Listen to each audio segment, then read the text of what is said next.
Écoutez, on va passer à la prochaine question. J'ai pas de commentaires supplémentaires. Alors, nous allons passer aux côtés de l'opposition officielle. Madame la députée de Vachon. Oui, merci, Monsieur le Président. En fait, c'est assez déplorable que vous ayez une attitude corporative aussi hors la loi. Il y a une loi qui existe ici, la loi concernant les services de transport par taxi. Très clair, transport rémunéré de personnes. Il y a des encadrements. Lorsque vous dites qu'il n'y a pas de réglementation, c'est faux. Il y a une réglementation, mais vous refusez de vous soumettre à cette réglementation-là. Vous plaidez l'ignorance ou vous inventez un flou artistique pour justifier l'illégalité. Vous essayez de justifier l'illégalité. C'est vraiment dommage comme attitude corporative. Vous auriez pu faire preuve de bonne foi. Nous vous avons invité à faire en sorte, on n'a pas été les seuls à le demander, l'ensemble de la CMM, le maire de Montréal, que vous suspendiez vos activités le temps de la commission parlementaire comme preuve de bonne foi.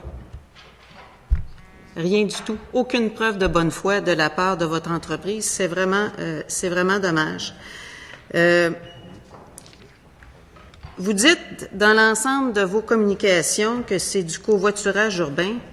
Est-il exact qu'à Paris, Uber a été condamné à de la publicité trompeuse, à 150 000 € d'amende pour avoir utilisé le mot covoiturage urbain, alors que ce n'est clairement pas du covoiturage. Et on a des lois au Québec qui déterminent le covoiturage, et clairement, vous ne cadrez pas dans ces lois-là, parce que pour que ce soit du covoiturage, le chauffeur doit décider de la destination. Ce n'est pas le client qui décide de la destination. Et dans votre cas, c'est le client qui décide de la destination.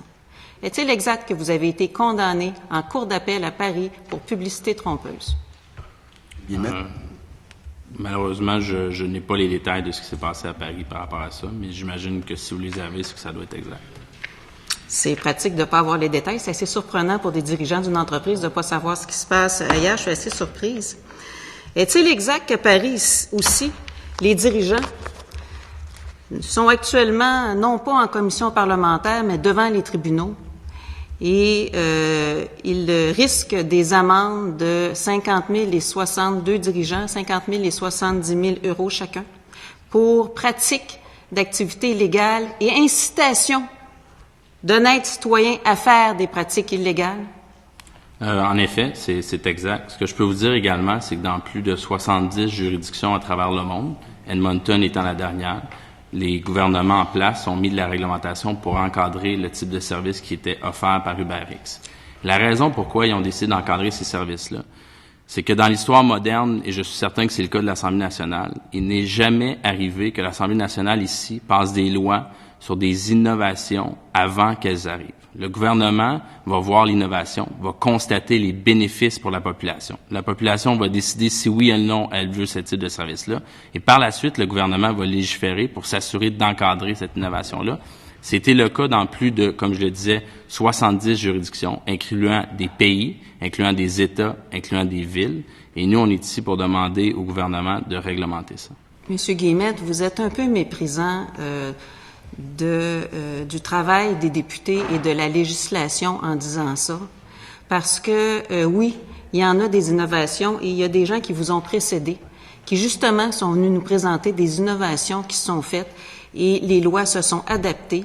Monsieur Alexandre Taillefer, que vous connaissez sûrement avec Taxelco, fait des innovations. Taxi Coop, ici à Québec, nous a présenté des innovations au niveau d'une application mobile qu'ils ont en place depuis déjà 2014. Il y avait de la géolocalisation depuis 2008. C'est assez méprisant envers les législateurs, les propos que vous avez. Est-ce que vous seriez capable de nous donner, parce que là, vous donnez seulement les villes où vous avez percé, est-ce que vous êtes capable de nous donner le nombre de villes et le nombre de pays où les activités sont suspendues? J'ai pas le décompte exact par rapport à ça. Alors, c'est pratique de ne pas avoir ce décompte-là et d'avoir l'autre. Madame Ouellette, je vais juste, si je peux me permettre, Monsieur le Président. Non, je n'ai pas terminé. Je vais passer à ma prochaine question. Je pense que M. Guillemette est en train de répondre à votre première question. Oui, non, mais il m'a dit qu'il n'y avait pas le décompte. Monsieur le Président, je vais la laisser terminer. On a eu la réponse, il n'a pas le décompte. D'accord. Est-ce que vous pouvez me confirmer que la ville de Calgary a été obligée d'utiliser une injonction pour vous obliger à suspendre les services. Ils ont mis en place une injonction temporaire pour faire en sorte que vous suspendiez vos services. Et je crois que vous les avez suspendus. Est-ce exact?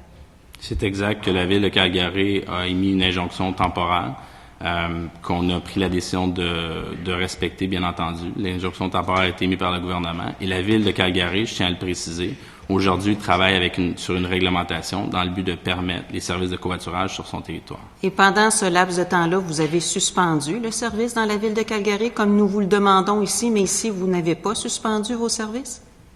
Donc, la distinction fondamentale entre la Ville de Calgary et le Québec, pour nous, l'interprétation qu'on en fait, c'est que, comme je l'expliquais préalablement, 4 mois avant de lancer nos opérations, on est allé rencontrer le gouvernement et on leur a demandé de nous réglementer.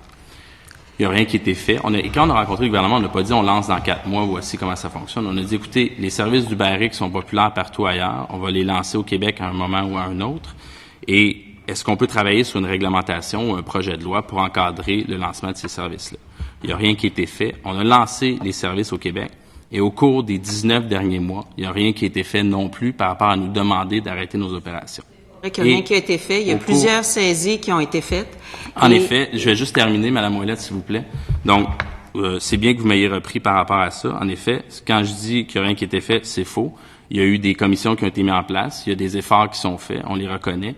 Et on est également pleinement conscient de ce que ça crée comme climat ici.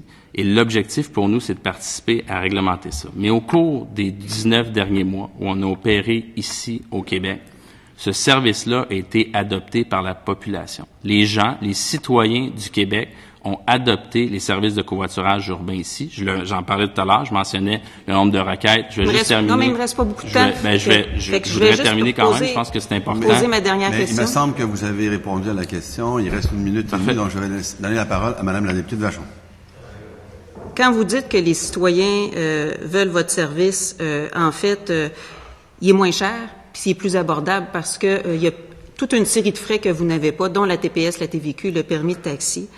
Est-ce que ça va prendre une injonction de la part du gouvernement du Québec pour que vous suspendiez vos services? C'est dommage que vous obligiez les législateurs à utiliser ce genre de moyens-là, que de façon volontaire, vous n'exprimiez pas votre bonne foi au niveau de la collaboration. Et lorsque vous dites qu'il y a des sondages qui disent que les services d'UberX sont souhaités au Québec, ben je vous rappellerai un sondage d'Angus Reid qui est sorti dernièrement, qui dit que 72% des Québécois souhaitent que Uber soit réglementé de la même façon que les taxis. 72%, c'est une très forte majorité. Fait que faites attention dans vos affirmations parce que c'est beaucoup plus divergent que ce que vous affirmez. Faites attention dans vos publicités.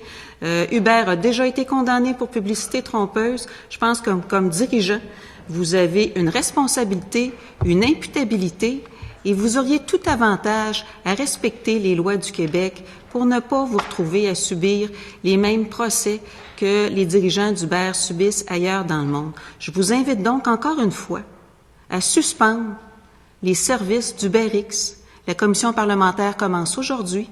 Il nous reste 3 semaines. Vous dites que vous voulez collaborer et que vous offrez toute votre collaboration. Bien, démontrez-en la bonne foi et faites-en la preuve en suspendant les services d'UberX au Québec, minimalement le temps de la commission parlementaire. Merci. Le temps est presque écoulé, mais je vous laisse quelques secondes si vous voulez commenter. Alors, nous passons au deuxième groupe d'opposition, Monsieur le député de Groux.